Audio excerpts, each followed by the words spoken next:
আজকের আলোচ্য বিষয় ঈমান ভঙ্গের কারণ। অর্থাৎ আমরা সকলেই জানি যে কোন কোন কারণে অজু ভেঙে যায়। আবার আমরা সকলেই কম বেশি জানি যে কোন কোন কারণে নামাজ ভেঙে যায় বা নষ্ট হয়ে যায়। আবার আমরা অনেকেই রোজা ভাঙ্গার অনেক কারণেই আমরা জেনে থাকি। কিন্তু এই যে রোজা, অজু, নামাজ এগুলা হচ্ছে আমাদের ঈমান আনার পর আমাদের উপর ফরজ হয়। এখন প্রশ্ন হচ্ছে, আমাদের যদি ঈমানই না থাকে, যে কোন কোন কারণে আমাদের ঈমান নষ্ট হয়ে যায়, ঈমান ভেঙে যায়। এক নাম্বার কারণ হচ্ছে শিরক করা। এখন আমাদের অনেকেরই মনে প্রশ্ন আসতে পারে যে শিরক আবার কি? যে আল্লাহ তাআলার সমকক্ষ কাউকে মনে করা, কোনো ব্যক্তি হতে পারে, কোনো বস্তু হতে পারে। আমরা যদি আল্লাহ তাআলার সাথে অংশীদারিত্ব করে দেই তাহলে সেটাই হচ্ছে শিরক। যেমন এ সম্পর্কে মহান আল্লাহ তাআলা পবিত্র কোরআনের ভিতর বলেন, ইন্না শিরকা লা যুলমুন আযীম, নিশ্চয় শিরক হচ্ছে সবচেয়ে বড় জুলুম, সবচেয়ে বড় গুনাহ। অর্থাৎ আমাদেরকে এই শিরক থেকে বেঁচে থাকতে হবে। এ সম্পর্কে আল্লাহ তাআলা আরও আমাদের রাসূল সাল্লাল্লাহু আলাইহি ওয়াসাল্লামকে সতর্ক করে দিয়ে বলেন যে, হে রাসূল, আপনিও যদি আমার সাথে অংশীদারিত্ব করতেন কিংবা শিরক করতেন তাহলে আপনার আমলকে আমি নষ্ট করে দিতাম, আপনার আমলকে আমি বিফল করে দিতাম। অতএব আমাদেরকে শিরক থেকে বেঁচে থাকতে হবে। আর যদি আমরা শিরক থেকে বেঁচে না থাকতে পারি তাহলে আমাদের ঈমান ভেঙে যাবে, অর্থাৎ ঈমান নষ্ট হয়ে যাবে। দ্বিতীয় নাম্বার যে কারণটা বলতে পারি সেটা হচ্ছে জাদু। জাদু করা। যদি আমরা কেহ জাদু করি, সেটা হতে পারে কোনো বস্তুর উপর, কোনো প্রাণীর উপর কিংবা কোনো মানুষের উপর। যার উপরই আমরা জাদু করি না কেন, জাদু করলে সেটা সবচেয়ে বড় গুনার তালিকাভুক্ত। অতএব আমাদেরকে জাদু থেকে বেঁচে থাকতে হবে। এ সম্পর্কে আল্লাহ তাআলা সূরাতুল ফালাকের মধ্যে বলতেছেন, মিন শাররিন নাফাসাতি ফিল উকদ, যেসব মহিলারা ফুৎকার দেয়, অর্থাৎ গিরা দিয়ে সেখানে জাদু টোনা পড়ে কি করে, ফুৎকার দেয়, সেসব জাদুকারিনী মহিলাদের থেকে আমরা আল্লাহ তাআলার কাছে আশ্রয় চাচ্ছি। অতএব আমাদেরকে এই জাদু থেকে বেঁচে থাকতে হবে। এবার আসি, যদি আমরা ইসলামের কোনো আইন, কোনো সুন্নাহ, ইসলামের কোনো বিধিবিধান নিয়ে যদি আমরা ঠাট্টা বিদ্রূপ করি তাহলে এটাও হবে ঈমান নষ্ট হয়ে যাওয়ার অন্যতম কারণ। কারণ ইসলামের যা কিছু আল্লাহ তাআলা দিয়েছেন সেটাই মানুষ এবং এই বিশ্ববাসীর জন্য কল্যাণকামী। এখন এসব নিয়ে যদি আমরা কেহ কোনো বিধিবিধান, কোনো সুন্নাত, যেমন দাড়ি নিয়ে হতে পারে, টুপি নিয়ে হতে পারে, কিংবা জুব্বা নিয়ে হতে পারে, পাগড়ি নিয়ে হতে পারে, এবং রাসূলের খাওয়া দাওয়া, রাসূলের ঘুমানো, রাসূলের নামাজ পড়ার কায়দা, যে কোনো সুন্নাত হতে পারে, যে কোনো কোরআনের বিধান হতে পারে, এসব নিয়ে যদি আমরা কেহ ঠাট্টা বিদ্রূপ করি তাহলে আমাদের ঈমান নষ্ট হয়ে যাবে। চতুর্থ নম্বরে, মুসলমানের বিপক্ষে যাবে এবং কাফেরের পক্ষে যাবে এমন কোনো গোয়েন্দাগিরি করা অথবা এমন কোনো কথা বলা। অতএব যেটা আমাদের শরীয়ত সম্মত আছে কিংবা মুসলমানের ক্ষতি হবে, মুসলমানদের ব্যক্তিত্ব থেকে শুরু করে মুসলমানদের দেশকে আক্রমণ করা থেকে শুরু করে যে কোনো দিক থেকেই হোক না কেন, আপনার ওই কাজটা দেখে কাফের খুশি হবে, শয়তান খুশি হবে, এমন কোনো কাজ করা যাবে না। অতএব এটাও হচ্ছে ঈমান নষ্ট হয়ে যাওয়ার অন্যতম কারণ। পঞ্চম নম্বরে হচ্ছে অন্য ধর্মকে সত্য বলে মনে করা। যদি আমরা ইসলাম ধর্ম ব্যতীত অন্য কোনো ধর্মকে সত্য বলে মনে করি তাহলে আমাদের ঈমান নষ্ট হয়ে যাবে। এ সম্পর্কে মহান আল্লাহ তাআলা পবিত্র কোরআনের ভিতর বলেছেন, ইন্নাদ দীনা ইনদাল্লাহিল ইসলাম, নিশ্চয়ই আল্লাহ তাআলার কাছে ইসলামই হচ্ছে মনোনীত ধর্ম। আল্লাহ তাআলা যে দিন আমাদেরকে দিয়েছেন এই দিনকে আমাদের আঁকড়ে ধরতে হবে। 6 নম্বরে হচ্ছে আল্লাহ এবং বান্দা এই দুজনের মাঝখানে কোনো মধ্যস্থকারী অর্থাৎ কোনো মাধ্যম তৈরি করা। যেমন এটা হতে পারে আমাদের বর্তমান সমাজে দেখা যায় আমরা আল্লাহ তাআলার কাছে সরাসরি চাইতে পারি না, আমরা কোনো মাধ্যম তালাশ করি, কোনো মাজার কিংবা কোনো পীর, এমন কারোর মাধ্যমে আমরা আল্লাহ তাআলার কাছে কিছু পাওয়ার চেষ্টা করি। কিন্তু আমরা দেখেন প্রতি ওয়াক্ত নামাজে আমরা বলে থাকি রুকু থেকে ওঠার সময় যে সামি আল্লাহু লিমান হামিদা, সামি আল্লাহু, আল্লাহ তাআলা সব কিছু শোনেন, তিনি সব কিছু শুনতে পান। অতএব আমরা মনের ভিতর কি কল্পনা করি এটাও কিন্তু আল্লাহ তাআলা জানেন। কিন্তু আমরা কোনো কিছু চাওয়ার সময় আল্লাহ তাআলার কাছে কাকুতি মিনতি না করে আমরা কোনো মাজারে গিয়ে অথবা কোনো পীরের দরবারে গিয়ে আমরা মাধ্যম তালাশ করি। আল্লাহ তাআলার সাথে কথা বলার জন্য আল্লাহ তাআলার কাছে কিছু চাওয়ার জন্য কোনো মাধ্যম লাগবে না। আল্লাহ তাআলার কাছে যা কিছু চাওয়ার সরাসরি আমরা নামাজের মাধ্যমে, তাহাজ্জুদ নামাজের মাধ্যমে আল্লাহ তাআলার কাছে চাইতে পারি। সম্মানিত হাজিরিন, 7 নম্বরে হচ্ছে কাফেরকে কাফের মনে না করা। অতএব একজন বেঈমান দিন কবুল করে নাই, ইসলামের মধ্যে শামিল হয় নাই, তাকে কাফেরকে কাফের মনে না করা। অতএব একজন ব্যক্তি সে ইসলামের বিরোধিতা করতেছে, যেমন ইসলামের বিধিবিধান নিয়ে সে বিরোধিতা করতে পারে।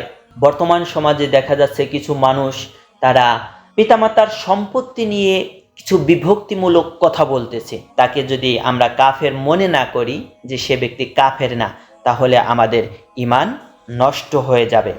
8 নম্বরে হচ্ছে কোরআনকে অস্বীকার করা।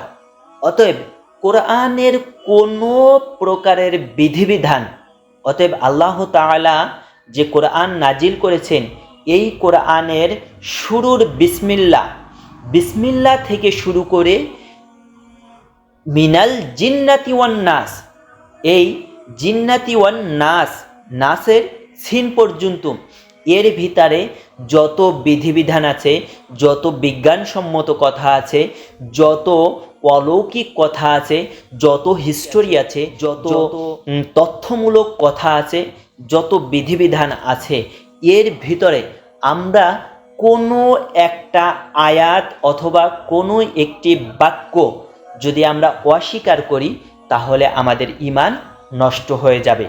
9 নম্বরে হচ্ছে অন্য ধর্মের কোনো সংস্কৃতি হোক, কোনো পদ্ধতি হোক, কোনো ইবাদতের পদ্ধতি হোক কিংবা কোনো উৎসব পদ্ধতি হোক, যাই কিছু হোক না কেন, ইসলাম ব্যতীত অন্য কোনো ধর্মের কোনো মতকে যদি আমরা পছন্দ করি কিংবা সেটা মানার চেষ্টা করি কিংবা আমরা মানুষ সম্মুখে প্রকাশ করি যে ওই হিন্দু ধর্মের ওইটা ভালো, ওইটা আমাদের ধর্মে হলেও ভালো হতো, এইরূপভাবে যদি আমরা মন থেকে পছন্দ করি তাহলে আমাদের ঈমান নষ্ট হয়ে যাবে।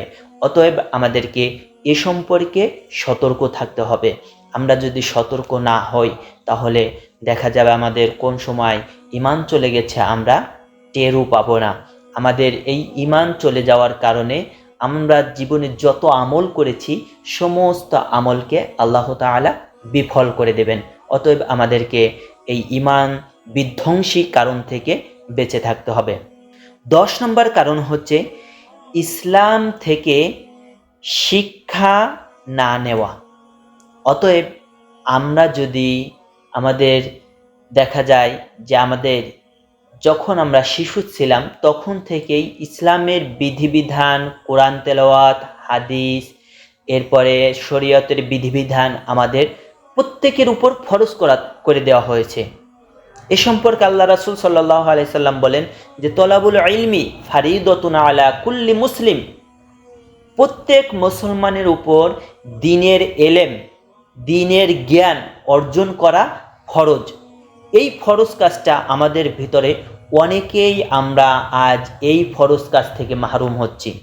অনেকেই আমরা ইসলামের শরীয়তের বিধিবিধানগুলোই জানি না। যদি আমরা না জানি, এটাও আমাদের ঈমান ধ্বংস হয়ে যাওয়া, ঈমান নষ্ট হয়ে যাওয়ার অন্যতম কারণ হবে। দেখা যাচ্ছে অনেকেই দাড়ি মোছ পেকে গিয়েছে, তারপরও আমরা দোয়া কুনুত জানি না, তারপরও আমরা সূরা ফাতিহা জানি না, তারপরও আমরা নামাজ কিভাবে পড়তে হয় জানি না, কিভাবে আমাদের জীবনকে পরিচালনা করতে হয় জানি না, আমাদের ব্যক্তিগত জীবনে যে সব ইসলামের বিধিবিধান আছে তা আমরা জানি না, আমাদের পরিবারের যে সব বিধিবিধান আছে তা আমরা জানি না, আমাদের সামাজিক জীবনে ইসলামের কি বিধিবিধান আছে তা আমরা জানি না।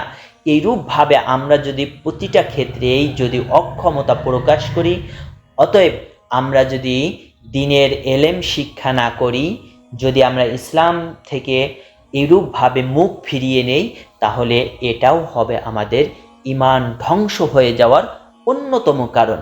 অতএব আমাদেরকে যে 10টি কারণ বললাম, এই 10টি কারণ সম্পর্কে আমাদের প্রত্যেককে সতর্ক থাকতে হবে। তাহলে বলেন তো, 1 নম্বরে কি ছিল? শিরক করা। 2 নম্বরে বলেছিলাম জাদু করা। 3 নম্বরে আমি বলেছিলাম ইসলামের কোনো বিধিবিধান কিংবা ইসলাম সম্পর্কে, কোনো সুন্নাহ সম্পর্কে, শরীয়তের কোনো বিধিবিধান সম্পর্কে ঠাট্টা বিদ্রূপ করা, অতএব তুচ্ছ তাচ্ছিল্য করা, এটা হচ্ছে ঈমান ধ্বংস হয়ে যাওয়ার অন্যতম কারণ। 4 নম্বরে আমি বলেছিলাম মুসলিমের বিরুদ্ধে যায় এবং কাফেরদের পক্ষে যায় এমন কথা অথবা এমন কোনো কাজ অথবা এমন কোনো গোয়েন্দাগিরি করা যাবে না। 5 নম্বরে আমি বলেছিলাম যে অন্য ধর্মকে সত্য বলে মনে করা। ইসলামের উপর অটল থাকতে হবে। যদি আমরা অটল না থাকি, তাহলে আমাদের ঈমান বিধ্বংসীর অন্যতম কারণ হবে অন্য ধর্মকে সত্য বলে মনে করা। এখন 6 নম্বরে আমি বলেছিলাম আল্লাহ এবং বান্দার মাঝে আমরা যেন কোনো মাধ্যম না খুঁজি। অতএব আমাদের কোনো বিপদ আপদে আমরা যেন আল্লাহ তাআলার কাছেই সাহায্য প্রার্থনা করি। 7 নম্বরে আমি বলেছিলাম কাফেরকে কাফের মনে না করা। এ সম্পর্কে আল্লাহ তাআলা নিজেই বলেছেন যে কুল ইয়া আইয়ুহাল কাফিরুন, হে কাফেরেরা, হে অবিশ্বাসীরা। 8 নম্বরে আমি বলেছিলাম যে কোরআনের কোনো বিধিবিধানকে অস্বীকার করা। অতএব বিসমিল্লাহ থেকে শুরু করে নাস অর্থাৎ সিন পর্যন্ত এর ভিতরে কোনো বিধিবিধানকে, কোনো আয়াতকে, কোনো আংশিক আয়াতকেও অস্বীকার করা যাবে না। 9 নম্বরে আমি বলেছিলাম যে অন্য ধর্মের মতামতকে পছন্দ করা। অতএব অন্য ধর্মের কোনো মতামতকে আমরা কি করতে পারি না? গ্রহণ করতে পারি না, এবং আমরা মন থেকে সেটা পছন্দও করতে পারি না। 10 নম্বরে আমি বলেছিলাম যে ইসলাম থেকে, অর্থাৎ ইসলাম থেকে শিক্ষা না নেওয়া, যদি আমরা ইসলাম থেকে শিক্ষা না নিয়ে যদি আমরা গুমরার দিকে চলে যাই, সেটাও ঈমান ধ্বংস হয়ে যাওয়া, ঈমান নষ্ট হয়ে যাওয়ার অন্যতম কারণ। সম্মানিত হাজিরিন, আমরা আজকের আলোচনা এ পর্যন্তই। আমরা অন্য দিনে অন্য আলোচনা করব। 10টি কারণ সম্পর্কে আমাদেরকে অত্যন্ত সঠিকভাবে খেয়াল রাখতে হবে, অত্যন্ত মনোযোগ দিয়ে খেয়াল রাখতে হবে, যেন আমাদের কোনোভাবেই এই ঈমান নষ্ট হয়ে যায় এমন কোনো কাজ আমাদের দ্বারা না হয়। কোনোভাবেই ঈমান নষ্ট হয়ে যায় এমন কোনো কাজ যেন আমাদের দ্বারা না হয়। যদিও কখনো আমাদের দ্বারা, আমাদের মনের অজান্তেও হয়ে যায়, তাহলে সাথে সাথে আমরা কি করব? তাওবা করে নেব, আল্লাহ তাআলার কাছে ক্ষমা চেয়ে নেব, আল্লাহ তাআলার কাছে মাপ চেয়ে নেব। আল্লাহ পাক রব্বুল আলামিন আমাদেরকে আমাদের ঈমান বাঁচানোর জন্য যা কিছু প্রয়োজন, আল্লাহ তাআলা আমাদেরকে আমাদের ঈমান বাঁচানোর তৌফিক দান করে। সবাই বলে আমিন।